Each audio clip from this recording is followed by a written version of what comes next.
আসসালামু আলাইকুম। ওয়ালাইকুম আসসালাম। রমজান ভাই ভালো আছেন? আলহামদুলিল্লাহ, আল্লাহ রাখছে ভালোই। ভাই আপনার পরিচয়টা দিবেন একটু। আমার বাড়ি হচ্ছে দামোদরদি গ্রাম, ইউনিয়ন রায়পুর, থানা মধুখালী, জেলা ফরিদপুর। ভাই আপনি তো শশা লাগিয়েছেন, হ্যাঁ, শসা লাগাইছি। কোন জাতের শশা লাগিয়েছেন ভাই? শসা লাগাইছি ময়নামতি। ময়নামতি লাগিয়েছেন, জি, কোন কোম্পানির? মালিক শেঠ। মালিক সিড। তা ভাই শশা কেমন হয়েছে সেই সম্পর্কে? শসা তো দেখতেই পাচ্ছেন, গাছে দেখতেছেন, মাশাল্লাহ খুব ভালো ধরছে এবং আশা করা যাচ্ছে খুব ব্যাপক ফলন হবে। কেবল জালি আসতেছে তো, হ্যাঁ হ্যাঁ হ্যাঁ। কেবল শুরু হচ্ছে আর কি। কতটুকু জমিতে লাগিয়েছেন শশা? 50%। 50%।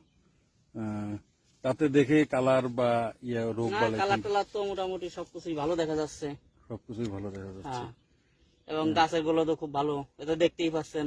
হ্যাঁ, তা তো দেখতেইছি।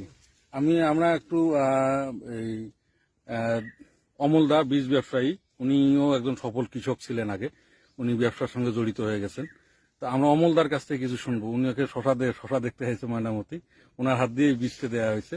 তা অমলদা কিছু বলেন আপনি, আপনার হাত দিয়ে তো এই বীজ আসছে। হ্যাঁ, আমার হাত দিয়ে এই বীজ আইছে আমার দোকান মধুখালী বাজারে। হ্যাঁ, তা ময়নামতি শশা রমজান ভাইয়ের খুব ভালো হয়েছে। আশা করা যায় এই এলাকায় ময়নামতি শশার বীজ অনেক বিক্রি করা যাবে। অনেক বিক্রি করা যাবে। তাতে কি শশা পছন্দ হয়? শশার কালার হ্যাঁ, শশার বা কালার শশার ধর?